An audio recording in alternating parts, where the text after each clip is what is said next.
राष्ट्र हित में, राष्ट्र को विकसित राष्ट्र बनाने के लिए, शक्तिशाली, समृद्धशाली, विकसित राष्ट्र बनाने के लिए सभी नौजवान, सभी बुजुर्ग, सभी सम्मानित मतदाता मतदान आवश्यक करें। माननीय नरेंद्र मोदी को तीसरी बार भी शपथ दिलाएं। क्या इस चुनाव में क्या माहौल नज़र आ रहा है आपका? आपकी कड़ी टक्कर लग रही है क्या? नहीं, मुझे तो कहीं टक्कर नहीं लग रही है। पूरे प्रदेश और पूरे देश में कहीं टक्कर नहीं लग रही। मुझे तो लग रहा है ये देश पूरा मन बना चुका है माननीय नरेंद्र मोदी को तीसरी बार प्रधानमंत्री बनाने।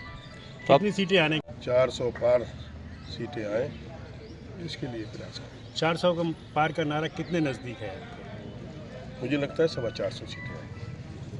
Thank you. मैम, आपने वोट कास्ट किया, क्या मुद्दे थे, किस बात को लेकर आप अभी वोट कास्ट करके आए? पूरा चुनाव खत्म हो गया, मुद्दे हमसे पूछ रहे हैं। संविधान को बचाना है। एक तो बड़ी बात यह है कि संविधान को बचाना है, और यहाँ छोटी बात यह है कि फर्रुखाबाद को बचाना है। जो लव जिहाद जैसा मतलब जो है कि एक वोट जिहाद का मुद्दा उठा था, इसको लेके आप क्या कहेंगे? देखिए, ऐसा है, जिसने भी ये कहा, सलमान साहब ने कहा नहीं, और सच्ची भी बात यह है कि ऐसे लफ्ज़ चुनाव में इस्तेमाल नहीं करना चाहिए। मगर उनका कहने का मकसद कुछ और था। उनका कहने का मकसद शुरू में पहले 2 चरण में प्रधानमंत्री ने कहा 400 पार, अब वो बात सब खत्म। अब वो कहने लगे कि जब कांग्रेस आएंगे तो इसके मान तो लिया कि कांग्रेस आ रहे, मान तो लिया कि इंडिया गठबंधन आ रहे, उसके लिए हम शुक्रिया अदा करना चाहते हैं। मैम, जिस तरीके से प्रधानमंत्री और भारतीय जनता पार्टी कह रही है कि कांग्रेस के पास प्रधानमंत्री पद का उम्मीदवार कौन है, इस बात को लेकर भी लगातार बहस अब शुरू की गई है चौथे चरण के दरमियान। अरे, कांग्रेस के पास बहुत लोग हैं, हमें कोई ऐलान करने की जरूरत नहीं है। पूरा गठबंधन में बहुत लोग हैं। ठीक है, थैंक यू। अति विश्वास के कारण मैडम, विपक्ष लगातार आरोप लगाता चला आ रहा है कि ये आगे दोबारा भाजपा की सरकार बनी तो देश में जो है लोकतंत्र को जो है समाप्त कर दिया जाएगा, देश का संविधान जो है खतरे में है। ये एक हास्यप्रद बात है। संविधान तो अगर संविधान निर्माता बाबा साहब भी आ जाएं तो उसको नहीं बदल सकते। संविधान खतरे में बिल्कुल नहीं आ जाएगा, वो खुद खतरे में पड़ जाएंगे। असली बात तो ये है। वन वोट वन नेशन क्या दोबारा सरकार बनी तो लागू हो जाएगा? देखो, ये बात सच है कि सबके लिए एक संविधान होना चाहिए। जो हमारे ऊपर लागू होता है वही अल्पसंख्यकों पर भी लागू होना चाहिए। ऐसा नहीं होना चाहिए कि हम अपने धर्म के अनुसार चलेंगे, आप अपने राष्ट्र के अनुसार चाहिए। ये सर्वथा अनुचित है। एक राष्ट्र एक समान। बहुत सारे हैं, लेकिन मेरा बस यही अनुरोध है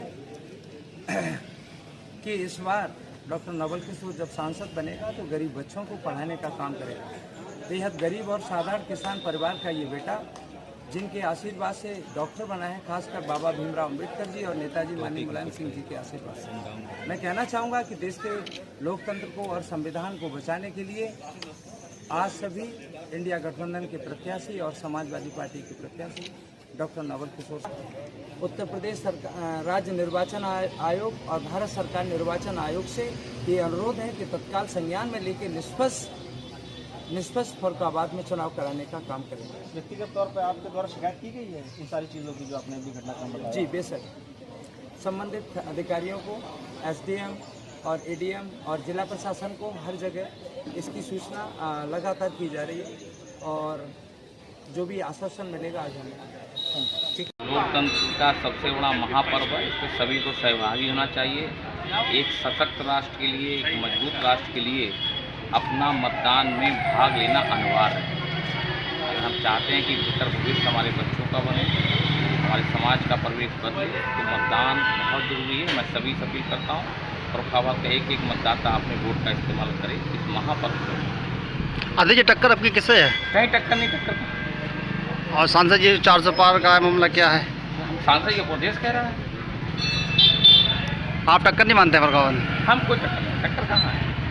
चलिए, मैंने भी वोट डाला है और देश के सभी नौजवानों से ज़्यादा से ज़्यादा मतदान की अपील भी करता हूँ, और मतदान के माध्यम से मैं चाहता हूँ अपने मत की बदौलत देश को मजबूत करें और अपने मत की बदौलत पाकिस्तान पर भी चोट करें, ये भी आग्रह करना चाहता हूँ।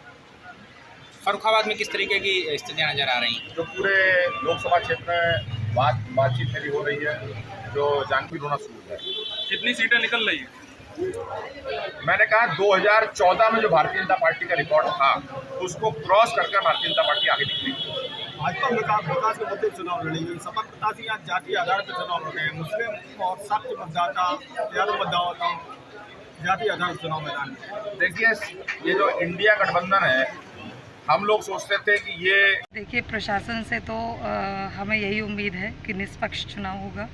मशीनों के लिए सुबह से हमें काफ़ी सारी शिकायतें मिली हैं, हालांकि धीरे धीरे वो सुलझ भी रही हैं। मशीनों की शिकायतें खास तौर पे ये थी कि मशीनें बंद हो जा रही थी, कुछ मशीनें दोबारा भी लगाई गई, वो भी गड़बड़ हुई, और कुछ मशीनों में रेड सिर्फ लाइट जल रही थी, बटन दबाने पे कोई उसमें पर्ची कुछ शो नहीं हो रहा था।